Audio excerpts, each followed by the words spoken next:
So, welcome to the month of November. It's hard to believe, but it's already here, right? And this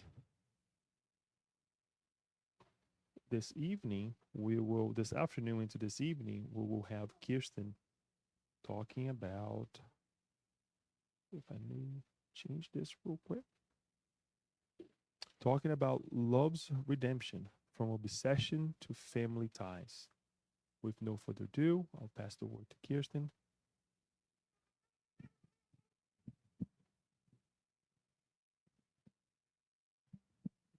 Thank you, Leo. Good evening, everyone. Leo.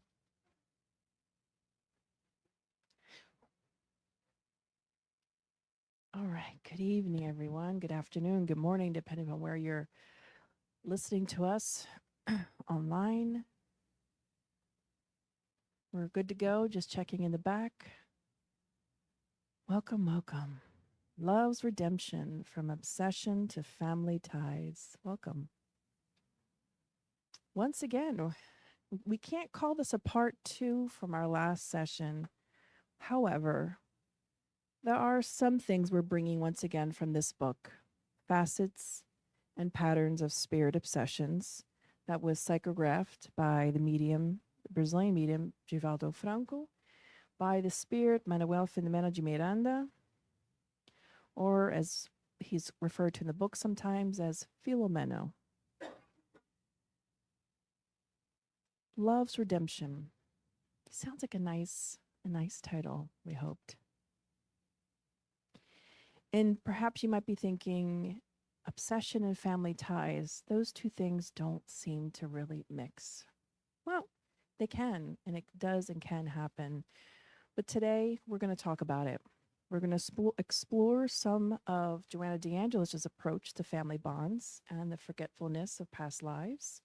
We're going to bring the case of Argos, Aria, and Philippe's case. And we're going to differentiate between the emotional memories from factual event recollections. And also at the very end, we'll be providing some of the references and also recommendations that we always like to make within the Spiritist arena of books, what can be read and studied and should be.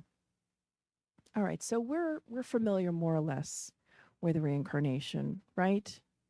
In Spiritist beliefs, we believe that we can reincarnate. We don't believe, as some religions do, where you can reincarnate back into an animal. We only believe in moving forward. So we believe that we have lived many lifetimes and many different existences and experiencing different things. And for us as Spiritists, we believe that these opportunities of reincarnation are opportunities where we get to strengthen our family ties, but also, as most of us know, the family and the opportunity to reincarnate in a family serves as a school for us. Whether we are the parent or child or siblings, it fosters, at least it lays down the opportunity for us to practice some moral growth. Now, we wanted to talk about this specific case, which will be the backbone of today's discussion when we talk about past lives, future lives, reincarnation, memory, forgetfulness of the past, and ultimately, how do we make the most out of this life that we are given, independent of what our story is. But this case study involves three people: Argos, Aria, and Philippe. It is the tale oldest time. It's the love triangle of about 5 centuries, if you can believe it. 5 centuries. Think about that. Think about how old you are right now. Think about your age. And think about how long in your mind it seemed to have taken from you to be a small child until now. I mean, it seems like a long time. Maybe it seems like an instant. But if you can imagine even longer. And imagine someone that you might have had a fight with or an argument with that might be still ongoing. But imagine holding that for 500 years.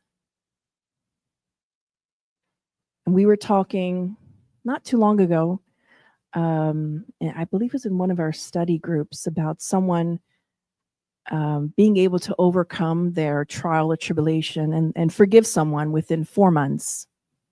And we were sharing how it took us 8 years. And that seemed like forever.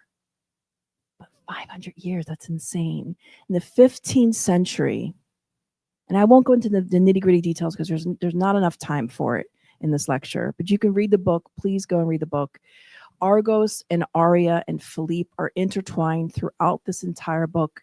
They are the main characters of the book, although there are various cases that are revealed through Manuel Filomeno de Miranda, through the mediumistic hands of Divaldo Franco, but interwoven into most chapters is the story of Argos, Aria, and Philippe. Once upon a time, as the story goes, there was a beautiful woman and a loving husband, and they were in love. But like every story ever told, there was a villain, and he was jealous. He wanted the love that Felipe and Aria had. Oh, okay. He wanted the love that Philippe and Aria, this is Argos. So he did what any man of that time in the 15th century would do. He paid someone to murder Philippe. He kidnapped Aria and took him as his wife, took her as his wife. And over time, this scenario through many lifetimes repeated itself more or less. But eventually, Aria did actually learn to love the beast. Who's ever heard of the story of Beauty and the Beast? One person? Disney, Beauty and the Beast? Okay, all right. Kind of like that, but not really, but sort of. So several lifetimes, the same scenario happens twice that we know of in the book. Aria and Philippe get together, not just this life, in another life again, and Argos gets jealous. He's madly in love with Aria. What he says is love. So he has to have her. He said he cannot contain himself. So he kills Philippe.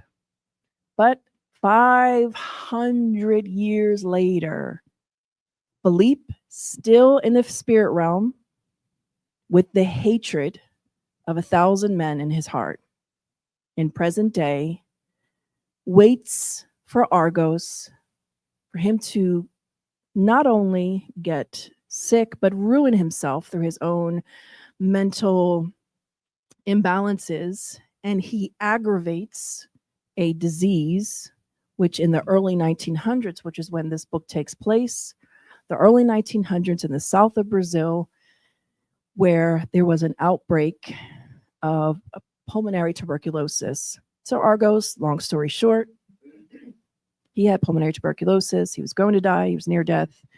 They do a very experimental surgery. They remove half of his lung. And he, believe it or not, he recovers with the help of these spirit doctors and spirit guides and all that kind of stuff. And they actually give him a moratorium of 5 years. I won't go into that.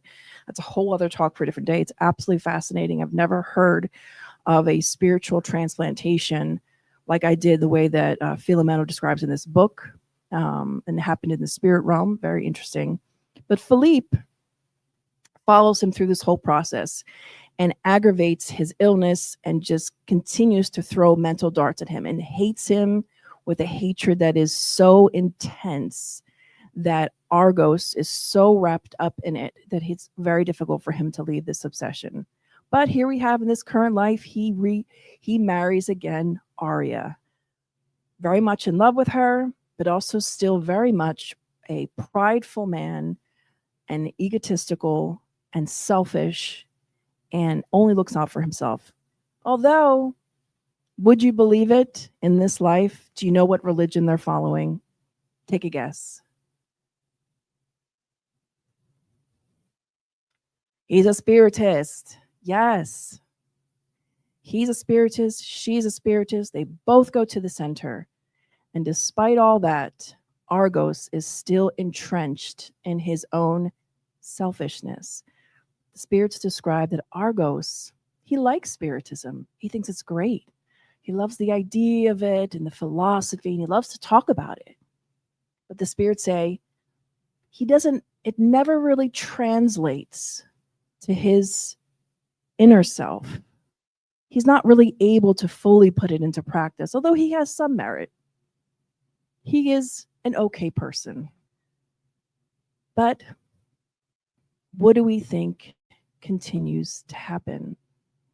Well, the hatred eventually in this book comes to a head. You would think, finally, after 500 years. Has anyone read the book Liberation by André Luiz, Secretary by Chico Xavier? Libertação in Portuguese. Has anybody read it? Libertação in English or Liberation in Portuguese? In English? I think you did. Who remembers the story of Gregorio? Okay. How many years did he spend in the lower zones? A long, long time.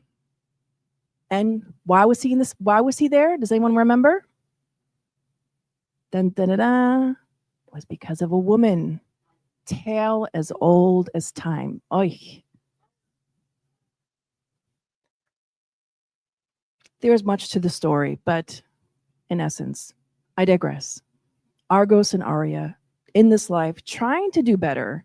And there was Philippe consistently through this obsessive process. And they go into detail about the processes. It's fascinating. We talked about it a little bit in our previous talk. At the end, everything comes to a boil to a head. And the Sister Angelica, who's the high spirit that oversees the work that they're involved with Filomena de Miranda and other spirits, and they get together while Argos and Aria are sleeping, and they get Philippe and all three of them, and they have a meeting. And immediately, and I'm summarizing here, immediately, Argos recognizes Philippe, and he recognizes him in his image scares him, and he says, "Go away, you hellish ghoul." And Philippe's like, "Who are you calling a hellish ghoul? You put me in hell." And then Argos begins to remember, like flashback, all of the past lives. And Philippe goes on a rampage and just like this moment of pure catharsis. And Filomeno in the book looks to Sister Angelica like, are we going to intervene? We brought them together to have this conversation. And Sister Angelica, you could understand that they need this cathartic moment. Philippe needed to get some things off his chest, and Argos needed to hear it. So Philippe goes into this rant of saying, "You took away my happiness. You murdered me because you wanted my wife." And he said, "I could have forgiven you if you did it once, but you did it twice. Despicable. And you did the same thing to me. You murdered me, or you had me murdered. And you took away my wife, my love." And Argos, in this state of like, to put it in layman's terms, he's like, "Man, I didn't do it out of malice. I did it because I was crazy in my mind, in love with this beautiful woman, and I wanted her for myself. I didn't do the things that I did to hurt you. I did them because I was selfish." And he said, "Isn't it just time that can you forgive me? I know that I did these things to you, but can you forgive me?" And he said, I really don't know if I can."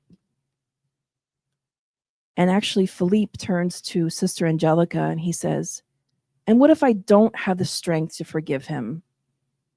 And she says, "God will give you strength because he is the fount from whence all goodness flows. Love finds resonance and receives a vitalizing charge in the same amount as that which is emitted by those who love." And he said, "I cannot see him happy. He doesn't deserve it. He doesn't deserve it after I suffered all this time. But through all of this, Argos says, please, Philippe, forgive me. And Philippe just said, I just don't know that I can. In this moment of desperation, and after 500 years, 500 years, Argos finally comes to this self-realization, and he prays with his whole heart. And up until this point, when he would pray, it was for selfish reasons. It wasn't fully because of faith. But he pleaded with God, and he said, help us, Celestial Father, in our madness. Talking about him and Philippe. Have pity on us, those involved in such regrettable situation of unsustainable hatred. Teach us the courage and love of Jesus in order for us to advance, however late, starting our journey on the pathway of the good. Have mercy on him and help him, and have pity on my weaknesses. And he goes on and on. He was unable to continue because he was filled with so much emotion, and he was filled with repentance, marked with the purpose of a just rehabilitation. That was the beginning. It was the end and the beginning of a new chapter for the three of them. And Aria, according to Philippe, was not an innocent victim. Philippe also blamed her and said, Argos, after he killed me, you end up loving him. How dare you? Why didn't you wait for me? Why didn't you do something? And she said, well, I wasn't able to kill myself, so I had to live, and I suffered. And they have this whole conversation. All this to say at the end, she prays as well and says, God, if only you could give me a child, because in this lifetime that they find themselves in this 19th century in Brazil, she's unable to conceive children. So she prays and asks God to allow her and Argos to have Felipe reincarnate and for them to find him somewhere in the world. And that's what ends up happening. Love prevails. Aria and Argos, one day, after much consideration, actually go to an orphanage full of children of all ages and sizes and backgrounds. And as she walks into the orphanage, she sees this little sickly little boy. Sickly, he's kind of like sad, and she has, because of their affinity, she has an immediate pull towards this little boy, and she says, that's my son. And it was Philippe reincarnated. So the rest is yet to be told in their story, but we wanted to utilize this story and to help us to understand that this story of Argos, Ari, and Philippe is all of our story. Just has different details, different variables, and whatnot in different situations. But it is our story. It is humanity's story. And thankfully, we get this opportunity when we look at our children or our grandchildren or our nieces or nephews, and with love in our hearts, hopefully with love in our hearts, because there are times where people can actually feel, and we'll talk about that in a minute, they feel this repulsion of their own children or of a niece or of a child, and that comes from the spiritual memory that we carry with us. But hopefully, with the forgetfulness of the past, we're able to embrace this new life that God has blessed us with, allowing us to begin again. And there is this understanding that we've talked about before, that although we don't have actual event recall, we don't remember the specifics of our past lives, but Joanna DeAngelis reminds us in several different books and in her works that although we won't have exact intellectual memory, we do have emotional memory. And that is what explains the repulsion or the affinity that we have with people, with our children. Like I said, it happens, it's an actual thing. And sometimes those traces of emotion will affect and influence our current lifetime. I remember a very dear person in our lives who had a very extensive mediumship, very rare kind of mediumship, and she was able to. She was clairvoyant. She could she had a lot of different types of mediumship, and one of the things that she was able to actually recall in detail some of her past lives, and some of those included her her husband, and she could vividly remember when the recall for her happened.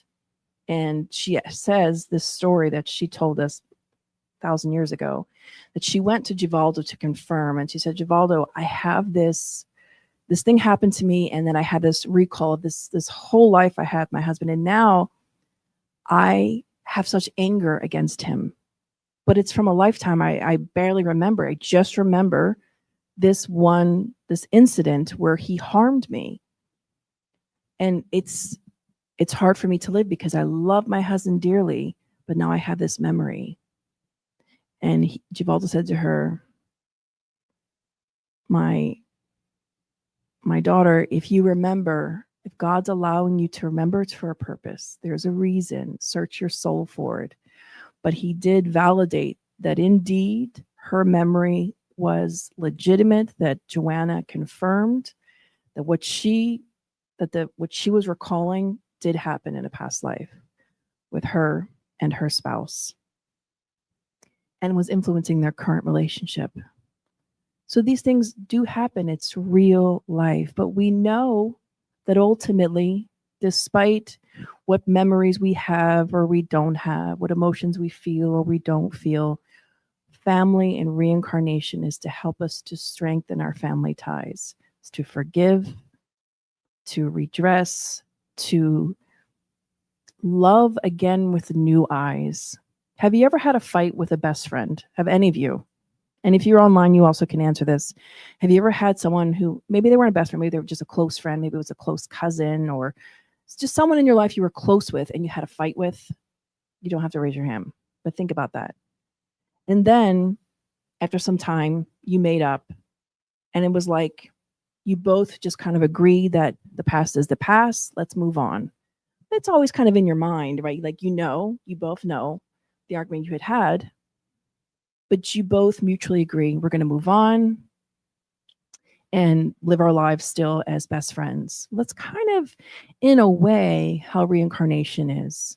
It's a new opportunity for us to come together again, unite again, repairing any past conflicts, and really utilizing love and compassion. We know all this through Spiritism. You can read about it in the Gospel according to Spiritism. There's vast library now in English from Joanna DeAngelis. There's a book that's not yet in English called SOS Familia, which is also really good, packed with really good nuggets of knowledge. And Joanna talks about this also in Family Constellation, this impact on family relationships. This residual affection may attract spirits to reincarnate together to repair, learn, and forgive. So we can attract certain spirits to us, much like in one way, Aria was able to find Philippe, who needed to come as her son. The same way we can attract spirits to us who might even very well just be around us already. And in the case of Aria and Argos, he was their obsessor, which obsessor sounds very demeaning. Obsessors are nothing more than our victims from the past. We were the perpetrator, they were the victim. They're just coming back to get revenge. And once again, this emotional education, Joanna, more than anything else, talks a lot about emotionally educating ourselves. because that is key to having healthier relationships, not just with ourselves, which is extremely important. How I love myself, how I treat myself is very important, but also emotionally educating ourselves within our family groups, learning how to have interpersonal relationships, learning how to listen. That's an art form. Learning how to communicate. That's an art form. It takes study, it takes a desire and a will to get there. But once we're in the midst of it, as we all are in our families, all of us to some degree have challenges in our cell of society, which is our family. There is guidance. And there's a great book recently, the last year or 2 years, give or take, a book that was translated from Portuguese to English called Wake Up and Be Happy. You can get, I'm going to show a picture of the actual book. You can find it on Amazon. It's by Joanna and Givaldo, or Joanna, psychographed by Givaldo. And she talks about these clear guidances for healing and reconciliation. And she says, exercise forgiveness, patience, and charity within the home. There are too many stories in the Andrea Louise collection, in the Manuel Filomeno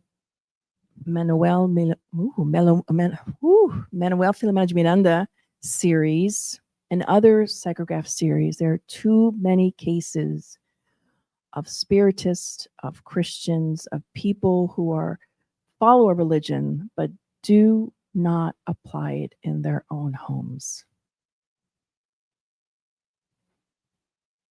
Let's do that. Let's exercise forgiveness, patience, and charity within the home. It is our laboratory. It is our opportunity. And gee whiz, let's all be honest, it is hard. It is super hard. It's difficult, it's challenging, but that's how it is. That is how it is sometimes. Sometimes it's easier, sometimes it's harder.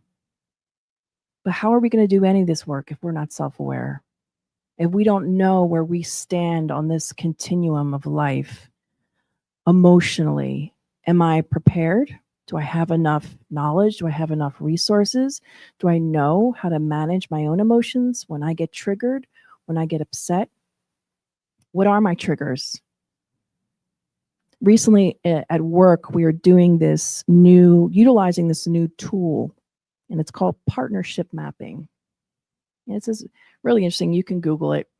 And it's just a way for healthcare providers to map out how their different healthcare partners communicate to one another.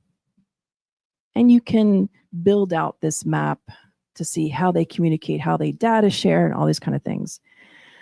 The point being in this mapping process is that you see where the gaps are in care. And I began thinking about this. Can I do this in my own life? Can I create a Kirsten map of how I'm interacting with people? Where are my strengths? Where are my weaknesses? If my ultimate goal is my self-actualized self, that's the goal, and this connection with God, how are my interactions with others in my current life? And mapping that out and see where my weaknesses are. But you don't have to do a mapping. You can just spend some time on self-discovery. Like the old saying is, you can't fix what you don't acknowledge. You just can't. And I have to be completely transparent with you all. Since beginning to study about a year or two ago, the books of Manuel Filomeno Miranda, his series, unlike Joanna, that brought a lot of comfort and insight and inspired me, these books scared me, but in a good way, if I can say that. Scared me because I thought, who am I? And who am I most like? Recently, Leo brought the parable Do you guys remember which parable it was? Prodigal son. Yeah. Of course you know, Leo. We know you know. Yeah. Parable of the prodigal son. And he asked a question talking about the prodigal son, the son that's there, and then the father, and then the servants in the story. Who do you identify with? And we find ourselves asking that question. Who do we identify with? And the most scary thing is how unaware these spiritists are in these stories. And as Philomena's telling in this story, as someone standing on the outside, much like when you're watching a game, it's very easy to judge and say, well, this player should go here and that player should go here. And you know, if anyone's ever watched a game and watch your husband saying, oh, that player, da, da, da, da, da, da. You know, it's so easy because you're not in the field. It's the same when Philomena is telling these stories. You're like, oh my gosh, why doesn't he wake up? Why doesn't he see it? Why don't they just see what's going on? Like, they have the knowledge. But then we take a step back and go, wait a second, isn't that me? Couldn't I also have blinders on? Where are my blind spots? You know, when you're driving a car, you have blind spots. Do you know where your car's blind spots are, by the way? I hope so, yeah. No, seriously, think about that. When you're driving, where are the blind spots in your car? And where are your spiritual blind spots? What are the things that you are really not aware of? Because from day to day, we think we are aware. We think we're doing pretty good. But in reality, there's a whole part of us that we may not be aware, things that we're doing that we're not really that aware of, ways in which we're hurting people that we're not really that aware of. And obsession, depending upon the degree and the specifics, can actually blind us from seeing the wrong that we're doing, the ways in which we're hurting others. It can blind us to that.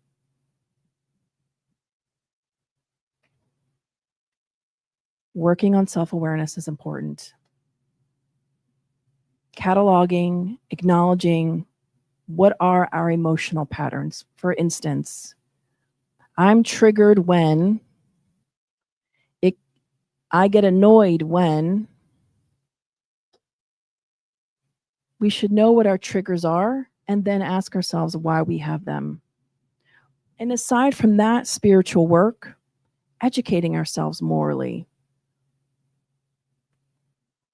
In 2001, which was, wow, that was like 24 years ago. Woo.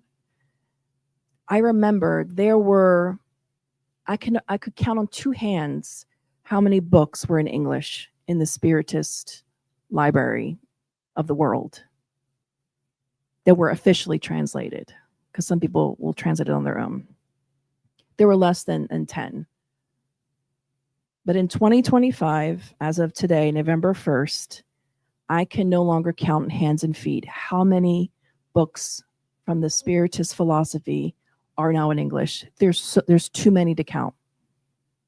If you go on Amazon and you type in Givaldo Franco or Joanna DeAngelis, if you go on Leal Publisher or Feb Publisher, and many different other sites, I'm sure, there are a ton of books in English. So we have the resources.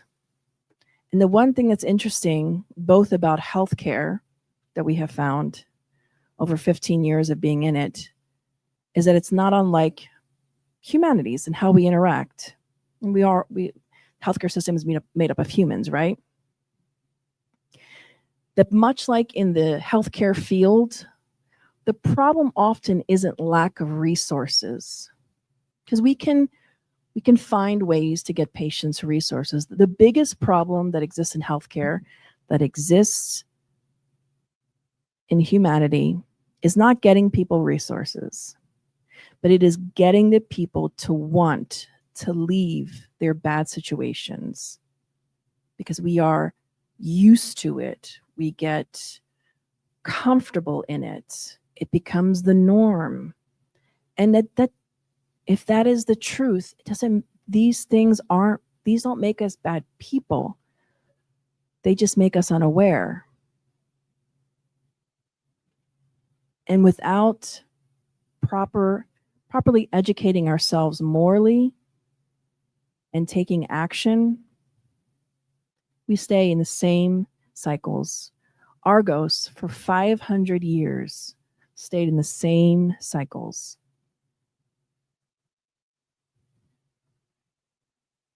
Gregorio, these are just two examples of people throughout history that we know from a spiritual perspective that have been repeating. So the question is, how long have you been in your cycle?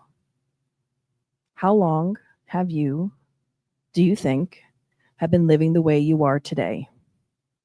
Because there is this theory that we don't live many lifetimes. We have one life with multiple experiences. Just another way to look at it. We have one long life because we are immortal. And from one lifetime, from one existence to another, we have different personalities. We experience different things. One life I'm rich. One life I could be poor. Could be a successive amount of lifetimes where I'm a man. And then I go through the period of where I'm also a woman to have different experiences. But the question is, how long have I been where I am right now? And does that scare you or does that inspire you?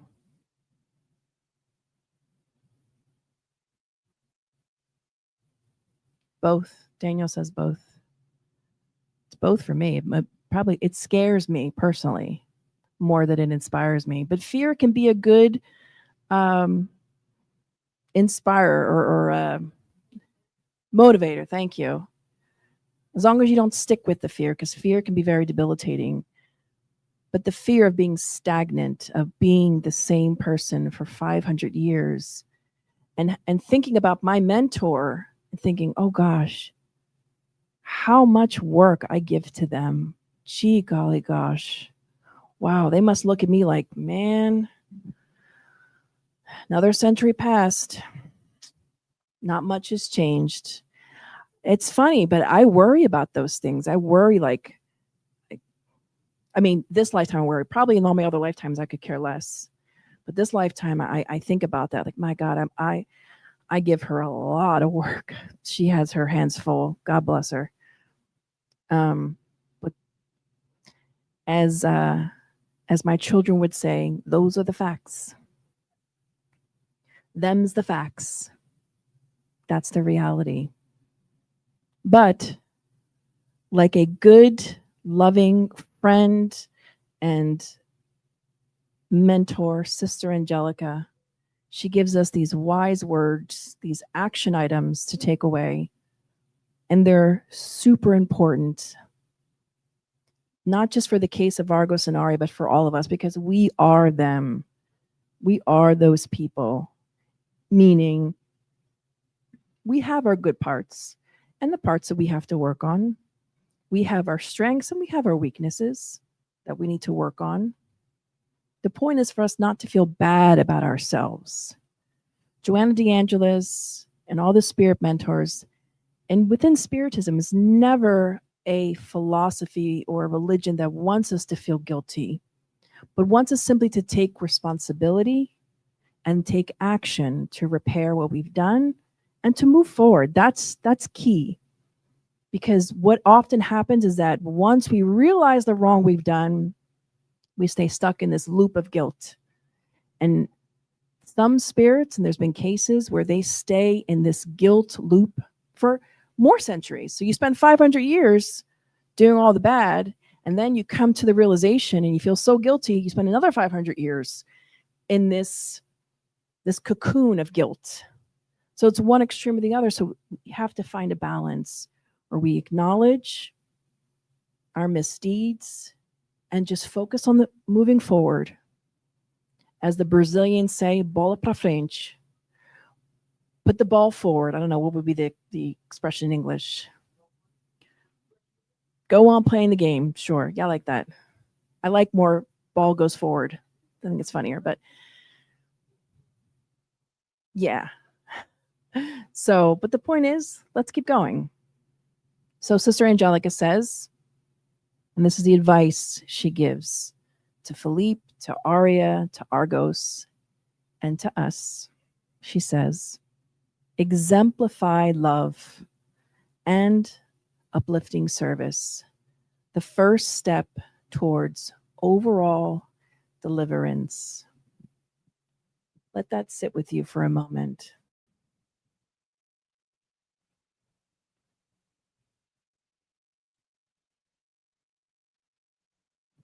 Exemplified love and uplifting service, the first step towards overall deliverance. Be the love. That's what exemplify means. Be the love that you want to have, that you wish to have. And be the good that you want others to practice towards yourself, towards you. Be that person. And here she reminds us, so important, never fear, whatever the situation might be. Fear is the enemy of peace. There's a book, No Solar. It's the first in the series when Chico Xavier was psychographing and Andre Luis was psychographing through him. No Solar is the first of 16 books in the series, Life in the Spirit Realm. And in that book, do you guys remember what they said about fear? It's okay if you don't. But fear, they tell us in No Solar, is so debilitating that there are loads of spirits that come back to the spirit realm that have to go through a re-education process to learn how to let go of fear. Fear holds us back. Fear has its place in space and time as animals. But as thinking beings, through our evolutionary process, we are told, never fear whatever the situation may be. Fear is the enemy of peace. How do you not have fear when it's so ingrained in us for centuries? From the animal kingdom, which we're still in, but as human beings, for centuries and centuries and centuries, it's so ingrained in us. Practicing having faith is one of those things. Practicing in the moment when we feel that fear is to replace it with something positive, like the thoughts of faith, trusting in God. Some action items. She tells us, set immediate goals until step by step you reach the ultimate target, which is your happiness. Joanna talks about this. Actually, and Givaldo Franco often, he mentioned this a lot, especially in the last years. Setting goals for your life. It doesn't matter how old you are. You can be 78, you can be 99, you could be 10, you could be 15, you could be whatever age you are. Have goals in your life. Step by step, write them out, what your goals are and how you plan to achieve them. They help us stay focused on what our plan is.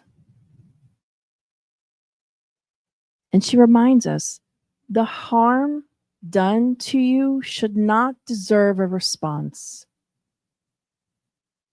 so that it does not in turn produce greater evils. Why did she say that? Because it had been so many centuries. And she turns to Philippe, who complains that he was murdered not once but twice by Argos, and his wife stolen from him. Sister Angelica, I'm going to say in layman's terms, she says it very beautifully in the book, but essentially she turns to him and says, Philippe, if you look at your past lives further back than the 15th century, you were not an angel. There was a reason why you went through what you went through. Not saying that Argos had every right or that it was justified for him to kill you, but you also had a lot of debts. You're not the innocent person you portray yourself to have been. So here she's saying, someone has to end the cycle. Someone has to stop. Like the chicken or the egg, it doesn't matter who came first. Let's just be the one, let's be the cycle breaker. Let's be that person that it says, it ends with me. And of course, always find support in prayer and in work. This is important. Find support in prayer. Prayer that you are praying fervently, faithfully, humbly from the depths of your soul. She reminds us, a mind illumined by prayer and sentiments, bound to duty and service, might be besieged by the forces of spirit obsessions, but will never fall into the hands of tenacious persecutors. A mind illumined by prayer and sentiments, bound to duty and service, might be besieged by the forces of spirit obsessions, but will never fall into the hands of tenacious persecutors. So in layman's terms, she says, if you are prayerful and those prayers illuminate your sentiments, and you are engaged and bound to through commitments of duty and service, meaning doing good for others, living a disciplined life, you may still have obsessors around you, but you will never fall into their hands. Because through prayer, discipline, and diligence towards work of the good, any good work, we elevate our vibration. We elevate ourselves. And Givaldo used to share, Chico as well, about the obsessors that followed Givaldo for 20, 30 years. The man in the iron mask, as the famous story that he tells. Always this spirit obsessor lay in waiting for him to mess up at any moment. But after 30 years, imagine this obsessor being around him. Finally, he changed his mind on one particular day when Givaldo, at the beginning of when the earlier years of the Mansion of the Way in Brazil, when he was taking in children off the street, there was one particular baby that was brought to him. She was very disfigured. Someone had dumped her in a dumpster, and someone had brought her to the Mansion of the Way. And the workers brought the baby to Givaldo and said, Givaldo, we don't have space for this baby. We are inundated with so many needs of the children and babies that we already have. We can't take one more. Like, how are we going to feed her? We barely can feed the ones that we have. So the workers wanted to give her to some other organization or just give her to the police or whatever it was. But Givaldo sat there and looked at this baby who was hideous because of her deformities. And he loved her and made the decision that he was going to take her in, despite not having the resources. And in Portuguese, they would say, vamos dar jeito. We'll find a way. We'll find a way to make it work. Because we don't want to push away or forget this soul, this sister in need.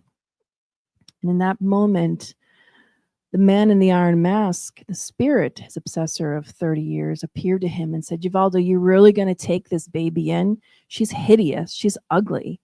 She's going to require so much of you. Why are you going to bother? Why do you love someone you don't even know? And with all the humility and honesty and love that was Givaldo and is him, told his delightful obsessor, yes, I love her and I will care for her all the days of my life. And that broke the obsessor.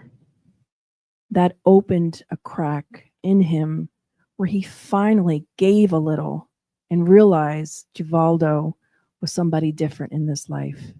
And he looked at Givaldo and he said, "You know, Givaldo, that's my mother, reincarnated in that baby."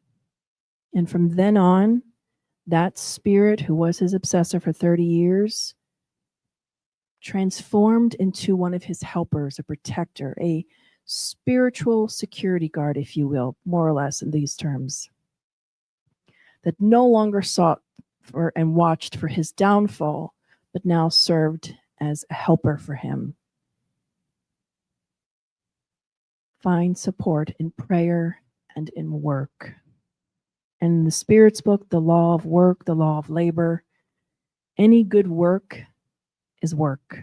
Anything that is good, that is,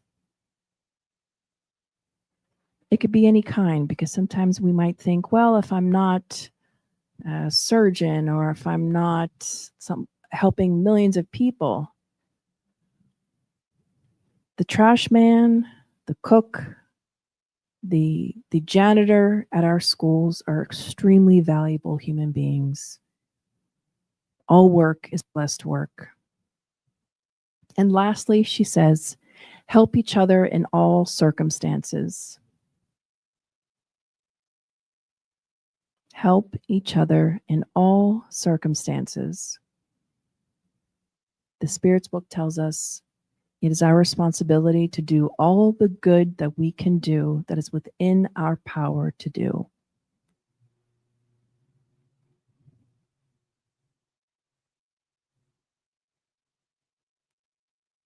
So let that sit with you a while, that's our responsibility. And lastly, she says the following: when individuals do not help each other in their own clan, when individuals do not help each other in their own clan, they certainly will not be able to participate in the solidarity program that extends to all humanity. In layman's terms, you would be hard-pressed to find anyone in this lifetime who's unable to find or give forgiveness in their own family. They can't do that bare minimum.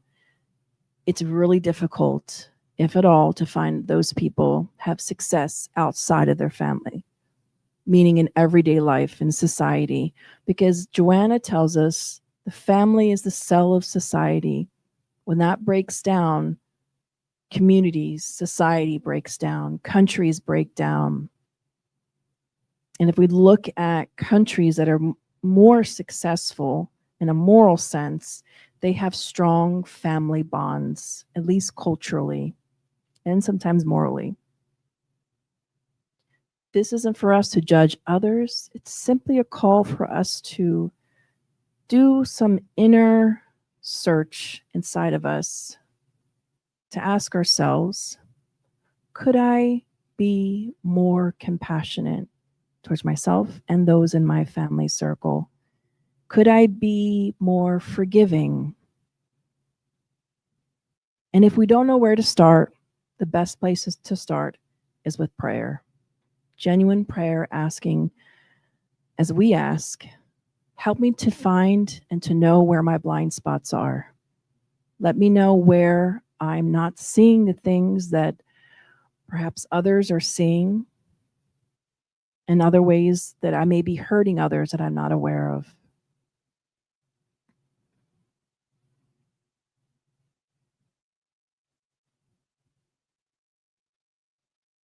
Folks, as we come to an end of this chat of ours today, we have to recommend some readings. And we shared it earlier. There are too many books to count now in English with great translations. One of the larger publishers, Leal Publisher, fantastic translations, Feb Publisher as well. There's also ones out of New York, SGNY. There's some on our website, SSB. But there's so much in English that we can really gain so much knowledge from, and it's mind blowing. Of course, we always have our handy dandy trusty collection of the five main books of Spiritism, which should always be studied again and again and again and again. But there are these lovely and amazing adjunct literature that's out there. You can get it on Amazon.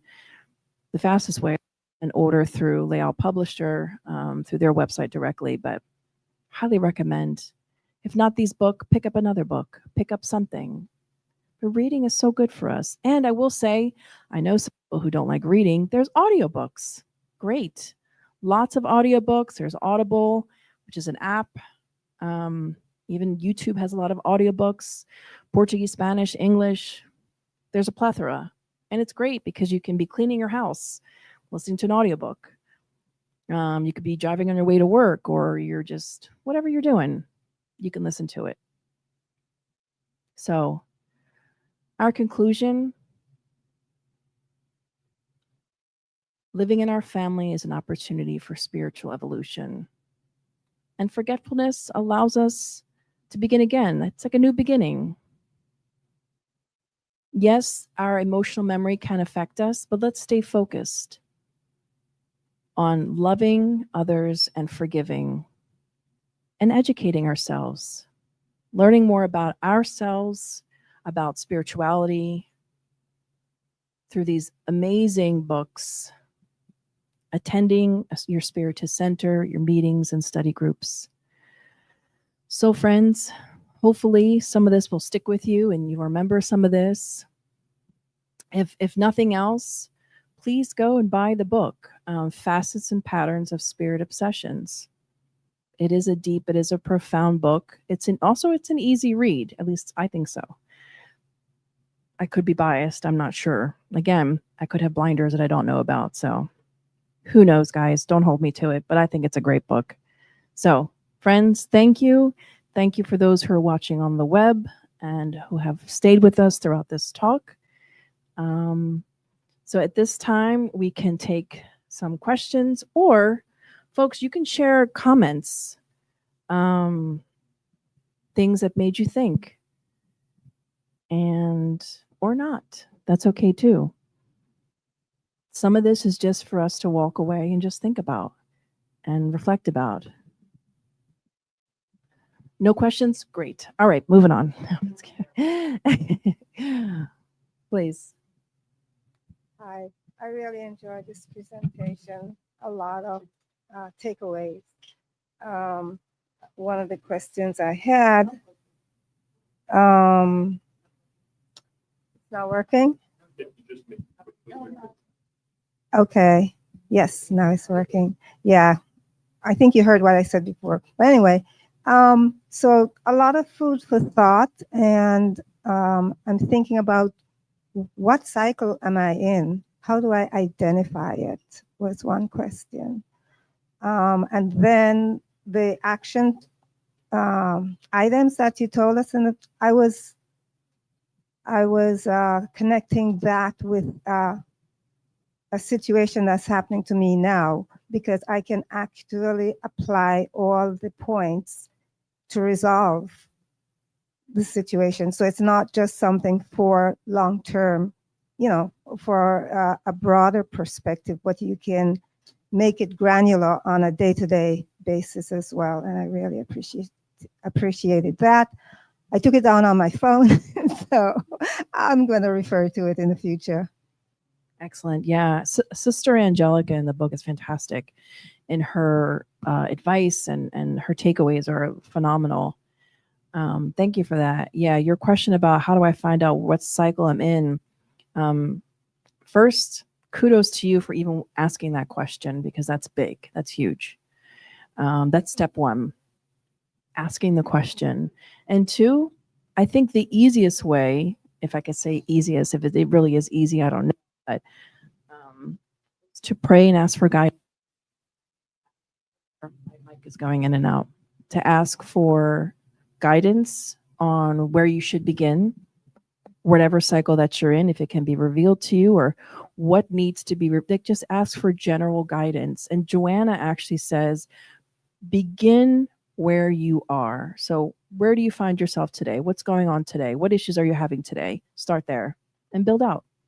You already mentioned something that you're going through, so start there and just go from there.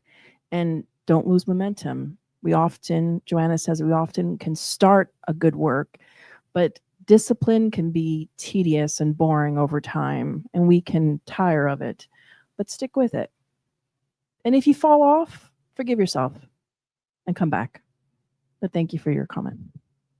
Thank you, Kirsten. I think Isabella had a question. No.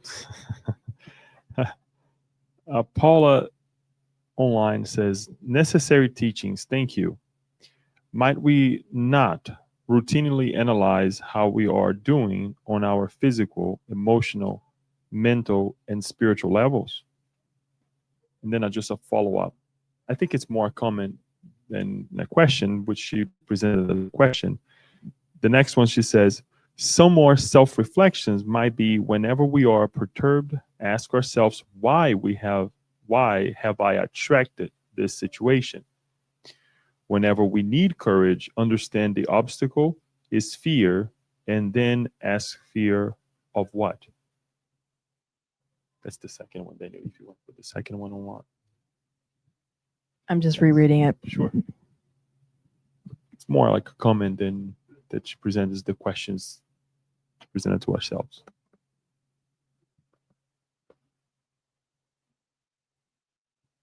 Oh yeah, so for sure, asking ourselves why we are triggered by the things we are triggered by. Why does this particular thing, why does it perturb me? Why does it bother me so much? It's not a question. Oftentimes we focus just on the perturbation, the thing that's triggering you. Like, oh my gosh, that person is speaking so loud. They're just really annoying me.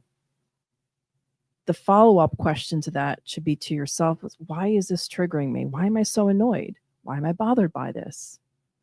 And it's a question you need to sit with. It's not a question that necessarily you can answer like straight away. It should be something that you should sit with and be really, really honest with yourself. Why is this triggering me? Why is this happening to me? Not seeking to play the victim, but to seek knowledge about ourselves, about where I am at in these steps of life, the cycle of life. So thank you, Paula, for your feedback. Kirsten, I would like to make a comment. I thank you for the case that you brought and the realization of Felipe when there is an encounter, as the mentor comes and says they need this time. Both of them need to have this time, right? And what came to mind as well with all the cases that we have, and I think all the takeaways that the mentor brings to us, that it doesn't need to get to that point, right? We don't need that moment of realization of we can do so much to perhaps prepare for an encounter like that, but in a much more subtle and where the reconciliation will take place in an easier way, if I may say. Would that be your vision with as well?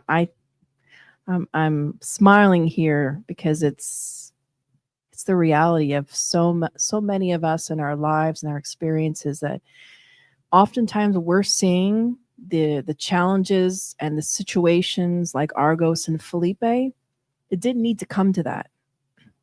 It didn't need to reach that level. And often in that situation, we find ourselves saying, like, we didn't need to reach this point. It didn't need to reach it. But I guess it did need to reach this point because we didn't choose another path. We chose the harder path for ourselves, making things more difficult. So this is the way that it happened. Could they have found peace and forgiveness a lot sooner?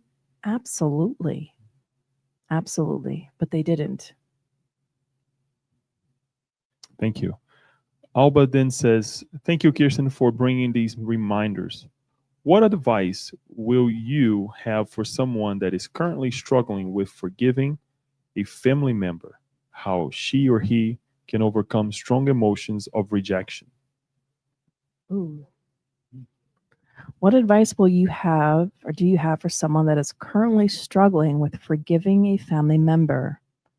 How they can overcome strong emotions of rejection? That's a great question. Well, I can only answer in a very general way, not knowing the specifics of the situation. What advice do you give to someone who's struggling with forgiving a family member? I would say, first and foremost, give yourself some grace. Because obviously, if you feel like you are struggling with forgiving someone, it's likely because you felt you were a victim of them somehow, or they did something against you in some way, form, shape, or form. So you're struggling with that hurt, with that anger, whatever feeling. You have to find out what that is that you're struggling with and try to work through those emotions. And we always recommend, there's these great resources out there in the world. They're called therapists. I don't know why throughout humanity we look at them as something to be ashamed of or something that we don't want to talk about that we see. We always say that nobody ever has a problem talking about seeing a cardiologist or an endocrinologist or a dentist or an endodontist. I just had work. I had to see an oral surgeon. Had no problem telling that to anybody who was asking. Nobody's really asking me, but my boss actually did. But I would really be very unlikely for me to say to my boss, yeah, listen, I need to go set an appointment with my therapist this week because I'm really struggling. Nobody does that. But I will say, I got to mark an appointment with my doctor this week. I got to up my cardiac meds or something like that. There's no shame there. I digress. Back to Alba's question. Forgiveness. It is a journey. And if you're asking about it, congratulations, because you're one step closer to getting it. I'd say if somebody asked me, like, how do I forgive? I'd say begin with prayer, ask for guidance, ask for during your hours of sleep that you can have some form of therapy while you sleep. Why not ask? It doesn't hurt to ask. The worst your mentor can say is no, which most likely I don't think they will say that. And then begin to educate yourself. We have a lot of resources. There's a good book that it's in English and it's not here. I have it at home by Alberto Almeida. And the book is about all about forgiveness, how to forgive, the path of forgiveness. I forgot the actual title. But asking for the strength to forgive, much like Felipe in this book said to Sister Angelica, I don't know if I can forgive. Just he's being honest. He's being open. I don't know that I can do that because to imagine him happy makes me sick to my stomach. So how can someone that feels that way forgive? They can't. Not immediately, not instantaneously. But with the forgetfulness of the past, of the reincarnation, he's going to have that opportunity. Could he have done it sooner? Sure, had he wanted to, or had he made the decision, had the will, had the desire. And what was her second question? It was, how can they overcome strong emotions of rejection?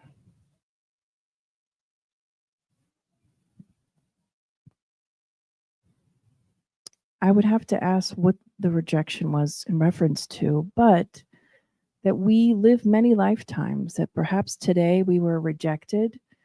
Yesterday we were the ones to reject others. To again do a deeper dive into ourselves. Why does that rejection bother you? Ask the question. What is it that it triggers within you? What's the feeling? And go from there. And don't be afraid and don't be scared of what comes up.